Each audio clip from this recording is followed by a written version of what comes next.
Akhil Vaani, the Prozac paradox. 50 years on, why is mental illness skyrocketing? I write this piece on the eve of 75 years since the birth of modern psychopharmacology and 50 years since the discovery of Prozac, once touted as a miracle drug to treat depression. Before the advent of Smith and the arrival of Prozac, cases of mental disorders were limited. However, with the introduction of more and more drugs, the incidence and severity of mental disorders have skyrocketed. The World Health Organization, who estimates that 1 in 8 people globally, i.e., 970 million or 12.5% of the world's population, live with a mental disorder today. In the US and UK, the percentages are 23.1 and 25 respectively, while the proportion of Indians suffering from mental illness at any given time is 16%. The consequences of the rapid growth in mental illness are immense. According to the WHO, the burden of mental health problems in India is 2,443 disability-adjusted life years Dallas per 100,000 population. It also estimates the age-adjusted suicide rate per 100,000 population as 21.1. Major depressive disorder (MDD) and generalized anxiety disorder (GAD) are the most common mental health conditions. As per WHO estimates, 280 million people globally suffer from depression, 304 million from anxiety disorders, 40 million from bipolar disorder, and 24 million from schizophrenia. Over the past 3 decades, the global burden of mental disorders has seen a steep rise. According to The Lancet, between 1990 and 2019, global Dallas due to mental disorders significantly increased from 80.8 million to 125.3 million. A few pressing questions arise at this juncture, and I will attempt to answer these questions a little later. Suffice it to say, for now, that after the discovery in 1975 of fluoxetine, first SSRI, marketed under the trade name Prozac, and its projection as a miracle drug, the following consequences ensued, and Prozac was sold as a magic pill to treat depression and other mental ailments including anxiety disorders. But was it? The editorial of the May 2025 edition of the prominent medical journal The Lancet sums it up succinctly. But 50 years on from landmark developments in drug treatment with the arrival of Prozac that were the cause of so much hope, we remain a long way from providing the level of care that so many people need, and this need continues to demand the attention of the scientific and medical communities. I begin with a brief account of the DSM-THE, so-called psychiatric Bible, and its controversial role in the proliferation of mental illnesses. The DSM first appeared in 1952 as a crisp 32-page document when the Committee on Nomenclature and Statistics of the American Psychiatric Association (APA) published the first edition, DSM-I. From those original 32 pages, the manual expanded to 494 pages in Smith, culminating in 1,120 pages in the latest version, DSM-5 text revision. DSM-I bore a distinct Freudian imprint. It also drew from the seminal work of eminent European classifiers of the late 19th and early 20th centuries, German Emil Kraepelin and Swiss Eugen Bleuler. Everything changed in 1980 with the publication of Smith. Smith marked a significant shift. The classification of mental disorders moved from ideologically defined illnesses to symptom-based categorical diseases. This was ostensibly done to create a more standardized and reliable framework for diagnosis. Ironically, Smith ushered in an era of medicalization and chemicalization of mental illness. It contributed to an exponential rise in diagnosed mental illnesses, broadened the scope of psychiatric intervention, and fueled a dramatic surge in the sales of psychotropic drugs. The result: from fewer than 100 classifications of mental illness in DSM-I, the number swelled to more than 220 in DSM-5, tier pathologizing a wide range of human emotions and behaviors. The latest addition to this list is prolonged grief disorder. Moreover, despite 8 iterations of the DSM over 7 decades, its diagnostic system, based solely on consensus among contributors, continues to suffer from a lack of both reliability and scientific validity. DSM diagnoses are based on agreement over clusters of clinical symptoms, not on objective laboratory measures. Unsurprisingly, in 2013, Dr. Thomas R. Insel, then director of the National Institute of Mental Health (NIMH), announced that the agency would no longer fund research based on DSM criteria.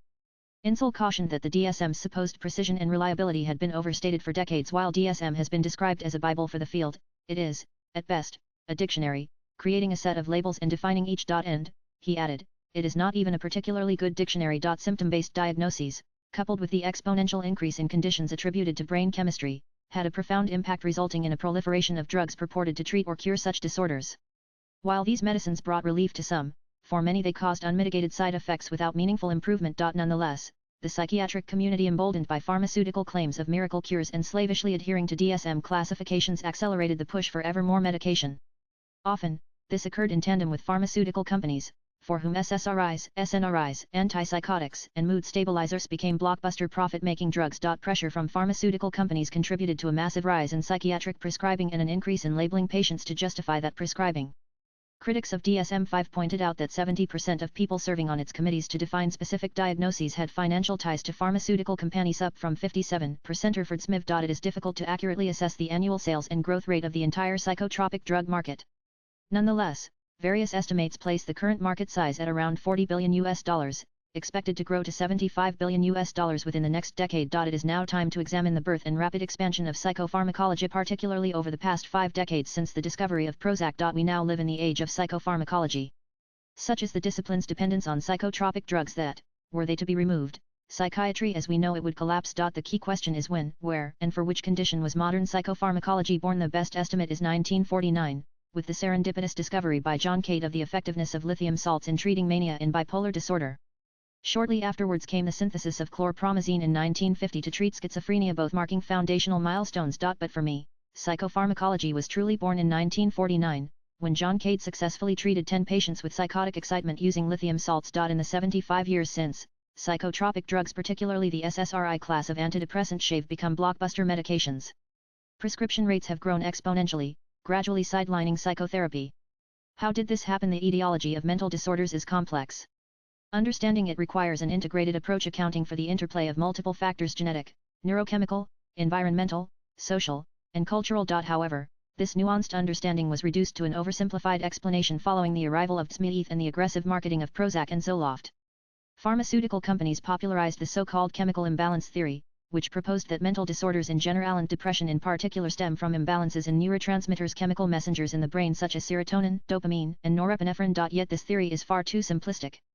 If it were entirely true, we would see far fewer cases of mental disorders today, especially depression and generalized anxiety disorder, which should have been virtually eradicated. That has not happened. On the contrary, we appear to have entered an era defined by what some critics call a strategy of marketing diseases as an effective way of marketing drugs. First came lithium, used to treat bipolar disorder, soon followed by antipsychotics for schizophrenia. In the 1960s, iproniazid and imipramine were introduced to treat major depressive disorder (MDD), based on the monoamine hypothesis of depression. At that time, the prevalence of mental disorders was relatively low, and so were the annual sales of psychotropic drugs. The seeds of SSRIs were sown in the late 1960s, when post-mortem studies showed decreased levels of serotonin in depressed individuals who had died by suicide. This discovery led the pharmaceutical company Eli Lilly to search for compounds that would selectively inhibit serotonin reuptake at transporter sites, thereby increasing serotonin concentrations in the synaptic cleft and stimulating postsynaptic receptors. This formed the basis of what became known as the serotonin theory of depression. The journey of Prozac began on May 8, 1972, when Eli Lilly researcher Zhang Xinhuang discovered that the compound Lilly 110,140 altered serotonin concentrations in the brain. Its efficacy as an antidepressant with significantly fewer side effects compared to existing drugs was demonstrated in 1975 by Wang and colleagues. This compound, floxetine, turned out to be a potent and selective serotonin reuptake inhibitor SSRI. This led to the birth of the first SSRI, floxetine, which was later given the trade name Prozac and approved as an antidepressant by the US FDA in 1987. Soon after Prozac's introduction, several other SSRIs were approved, including sertraline Zoloft, citalopram Celexa, paroxetine Paxil, and escitalopram Lexapro. Prozac was marketed with much fanfare as a miracle pill for depression, promising greater efficacy and substantially fewer side effects than the antidepressants available at the time. Books such as Prozac Nation and Listening to Prozac, along with pop culture, Prozac musicals, and repeated references in Hollywood films, helped propel Prozac to unparalleled commercial success. It became the most widely known and most sold psychotropic drug in history. Today, the name Prozac serves as a shorthand for all antidepressants. The Oxford English Dictionary defines Prozac as Prozac or floxetine hydrochloride, an antidepressant drug belonging to the group of selective serotonin reuptake inhibitor SSRI agents, used in the treatment of depression, obsessive-compulsive disorder, bulimia nervosa, and panic disorder. The phrase Prozac moment has come to mean a fleeting feeling of happiness or forgetfulness. People also speak of a Prozac shot, a Prozac smile, or feeling better than well. How, then, was humanity sold the miracle of Prozac? It's an interesting tale. David Healy, the well-known professor of psychiatry and expert on psychopharmacology, famously said what made Prozac good was not that it was potent, which it really was not, but that it had really good marketing. SSRIs are now often referred to as all-purpose happy pills, prescribed not just for depression but also for anxiety, obsessive behaviors, substance abuse, chronic pain, shyness, and even to help people feel better than well. How did floxetine hydrochloride become the miracle happy pill Prozac? The answer lies in branding and marketing. Eli Lilly brought in Interbrand, a reputed branding agency, to commercially repackage the drug and distance it from everything associated with earlier antidepressants' strong chemicals, side effects, withdrawal symptoms. Interbrand coined the name Prozac. The result was a name and a narrative that transformed a modestly effective drug into a global phenomenon. On June 3, 2003, the US FDA approved Prozac for the treatment of children aged 7 to 17. Notably, even before this official approval, between 1987 and 2002, millions of prescriptions for Prozac and its counterparts had already been written to treat emotionally disturbed children. The introduction of Prozac and the subsequent arrival of other SSRIs led to an astronomical rise in the sale of psychotropic drugs, making them blockbuster medicines. Millions across the world embraced Prozac on a scale previously unseen in the history of psychopharmacology. It would not be an overstatement to say that only two drugs have achieved such a cult following: Prozac, developed by Eli Lilly in 1975, and Viagra, introduced by Pfizer in 1987. For the pharmaceutical industry, the 1990s became the age of depression, with annual sales of Prozac and other SSRIs surging dramatically. I'll return to that shortly. First, the Prozac story. In 1988, its first year on the market, Prozac generated $350 million in sales, eclipsing all other antidepressants. By 1990, it had become a blockbuster drug, crossing the $1 billion mark in annual revenue.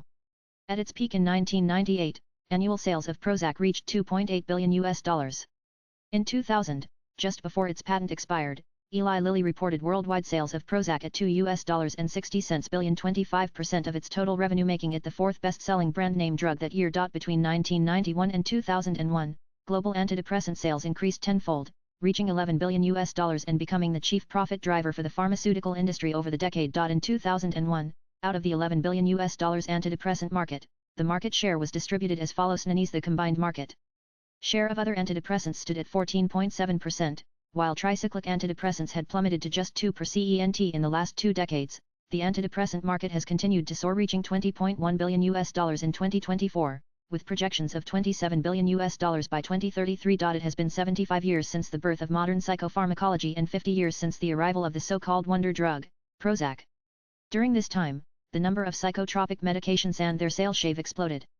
But despite the claims of mind fixers, the actual efficacy of these drugs in treating mental illnesses has not significantly improved. What holds true for many of these drugs is even more true for Prozac, the so-called miracle pill. Modern antidepressants were originally approved for short-term use, typically 6 to 9 months, just enough to help patients through a crisis. But soon after approval, psychiatrists began prescribing them for long-term maintenance therapy. And here lies a fundamental problem with psychotropic drugs. Once a drug is discovered or approved, doctors across the world are free to prescribe it as they see fit. Unsurprisingly, despite the lack of robust long-term efficacy data, psychiatrists in India and globally have placed tens of millions of people on antidepressants indefinitely. For example, in the late 1980s in the US, only 1 in 50 people received a prescription for an antidepressant in any given year, and even then, for just a few months. Today, that figure is closer to 1 in 7, possibly even 1 in 5, with an increasing number of patients remaining on medication for decades, often without any clear or sustained benefit. My argument is not that psychotropic drugs, antidepressants, antipsychotics, mood stabilizers, and others do not work. It is accepted that psychiatrists have little understanding of the etiology of mental disorders, and they do not fully know how psychotropic drugs work, or why they sometimes fail. Yet, these medicines do help in a significant number of cases. They may not cure, but they help manage symptoms and offer relief. That said, the consensus remains that in 30 to 50% of depression cases, antidepressants do not work. In such instances, psychiatrists often label patients as drug-resistant. The efficacy of psychotropic drugs in treating more serious conditions like schizophrenia and bipolar disorder is equally disappointing, if not worse. Prozac, along with other SSRIs and SNRIs that followed in its wake, was introduced to the world as a miracle drug, a narrative fueled by an unprecedented marketing blitz from pharmaceutical companies, books such as Prozac Nation and Listening to Prozac, and even musicals and Hollywood films. Decades have passed, and the reality is far more sobering. NSRIs, like their predecessors, are simply medicines. They work for some, and not for others. Some studies have shown that SSRIs may be less effective than earlier antidepressants. Other long-term studies suggest that SSRIs are no more effective than placebos. Moreover, the milder the depression, the weaker the evidence that Prozac and its kin perform any better than a placebo. Suffice it to say, Prozac not only sparked the fire but poured tons of fuel onto the cultural bonfire of better living through chemistry, a promise that ultimately could not be fulfilled. Moreover, SSRIs are not free from side effects, as pharmaceutical advertisements, costing hundreds of millions of dollars, misled the public into believing. Like all drugs, SSRIs come with their own risks: mental fog, suicidal ideation, loss of libido, and other sexual dysfunctions. They also cause withdrawal symptoms for many. And the long-term side effects of SSRIs remain poorly understood. To sum up, antidepressants and other psychotropic drugs do work for some people, but not for others. They are life-saving for a few, but can be life-threatening for others. Additionally, what holds true for patients in the US does not necessarily hold true in India. Swipe left for next video. It is time to accept that these are not panaceas. The search for a true cure for mental illness must continue. India must invest in Bharat-centric research into the etiology and understanding of mental disorders, as well as their treatment. The era of symptom-based treatment is over. The author is a past member of GOI's National Mental Health Policy Group and Central Mental Health Authority and is an India-based international impact consultant, and keen watcher of changing national and international scenarios. He works as President Advisory Services of consulting company Barsil. Views expressed in the above piece are personal and solely those of the author. They do not necessarily reflect NEWS18's views. Latest blogs